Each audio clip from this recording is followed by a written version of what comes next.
your text notes that around 1957, Boucher was inspired by a magazine reproduction of Jasper Johns' Target with Four Faces of just 2 years earlier, 1955. What's interesting is not only that you have this artist who had grown up in Oklahoma, as a young man encountering Jasper Johns' work and being inspired by it, right? Think about Johns, both the target, all the signifying qualities, the abstraction, the pop imagery, right? But what I think is even more interesting is the fact that Boucher did not see the actual Jasper Johns, say, in New York, but saw it in a reproduction in a magazine, right?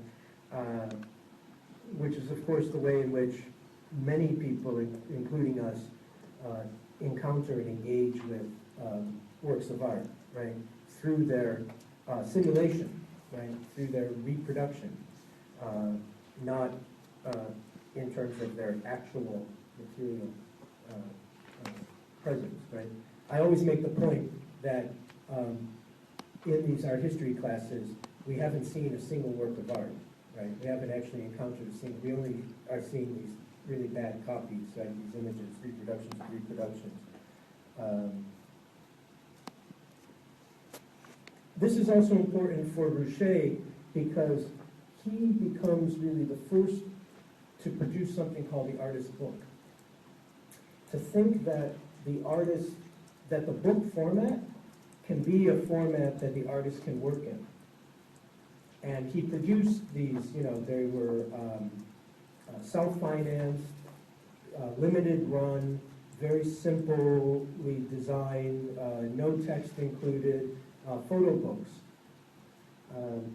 And in that way really invented this thing that we now know as the artist's book.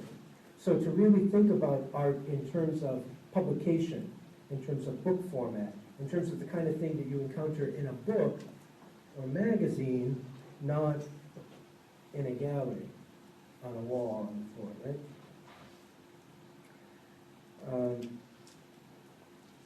So here, of course, is one of his many versions of the 20th Century Fox logo. This one from 1962. And then, again, around the same time, by 56, 57, he's left Oklahoma, and he has driven along Route 66 from Oklahoma to LA, right? The famous Route 66 highway running from Chicago to Los Angeles. He picks it up in Oklahoma and takes it through Texas, New Mexico, Arizona, and into Southern California. And along the way, he photographs the gas stations. And that's one of his first artist books, which he titles 26 Gasoline Stations, 1962. So this is the standard oil gas station in Amarillo, Texas. Right, so it's both a photographic travelogue.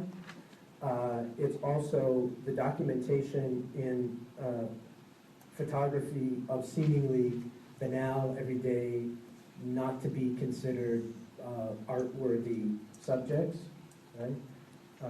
Commercial spaces, very common, ordinary, everyday spaces, places that you might drive by, just stop for a moment, right, but not give serious consideration to.